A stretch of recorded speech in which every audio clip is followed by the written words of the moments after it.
સોમવારે સાંજે 6:52 દિલ્હીના લાલ કિલ્લા મેટ્રો સ્ટેશનના ગેટ નંબર 1 પાસે એક ચાલતી કારમાં વિસ્ફોટ થયો હતો।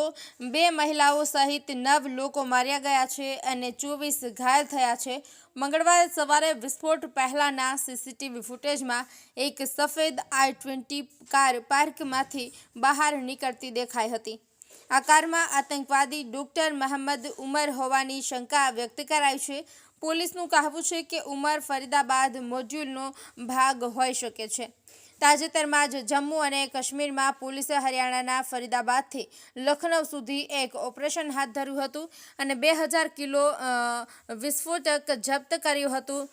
આ કાર્યવાહીમાં ફરીદાબાદના ડોક્ટર મુઝમ્મિલ શકીલ અને લખનઉના મહિલા ડોક્ટર શાહીન શાહિદની ધરપકડ કરવામાં આવી હતી। બ્લાસ્ટ પછીના ફૂટેજ સામે આવ્યા છે, જેમાં લોકો ડરીને ભાગતા જોવા મળ્યા છે।